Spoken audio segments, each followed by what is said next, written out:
అందుకని దేవుడు అన్నాడు, నేను వచ్చి మీకు సువార్త ప్రకటించకపోయినట్లా మీకు పాపం లేకపోవును, కానీ నేను వచ్చి మీకు సువార్త బోధించినప్పటికీ కూడా మీరు మారు మనసు పొందలేదు కాబట్టి మీ పాపములు మీకు నిలిచి ఉన్నవి. దేవుని వాక్యం నీకు ప్రకటించబడుతున్నప్పుడు మార్పు చెందాలి, మారు మనసు పొందాలి.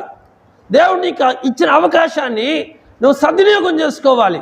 నువ్వు దుర్వినియోగం చేసుకుంటే రాబోయే ఉగ్రత నుంచి దేవుడు కూడా నిన్ను కాపాడడు.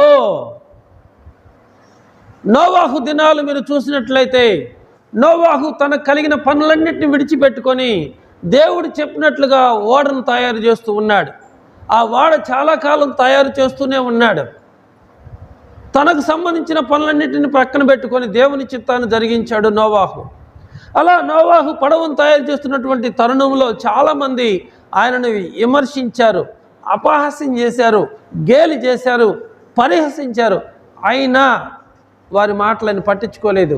దేవుడు సెలవిచ్చినట్లుగా మరి ఓడ తయారైంది. ప్రియులారా, దేవుడు నోవాహు కుమారులు కోడండ్రు నోవాహు భార్యని కూడా పడవలోనికి పంపించిన తర్వాత ఆ ఓడకి దేవుడు తలుపు వేశాడట.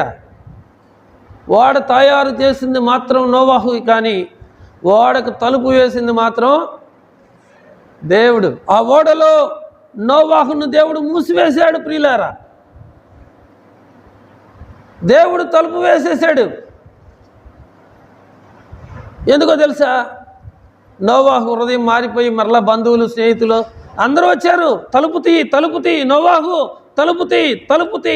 ఆయనకు సంబంధించిన బంధువులందరూ కూడా వచ్చి తలుపు తడుతూ ఉన్నారు, తలుపు తీయమని. తలుపు వేసింది నోవాహు కాదు, దేవుడు.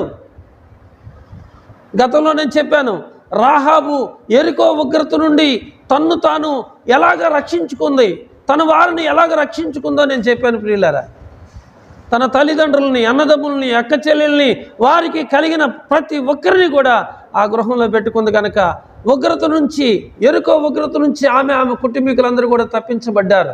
బైబిల్ తెలియజేస్తుంది, రాహాబును వేశ్య విశ్వాసమును బట్టి వేగులు వారిని సమాధానముగా తన గృహంలోనికి చేర్చుకుంది కనుక అవిధేయులతో పాటు ఆమె నశింపకపోయేను.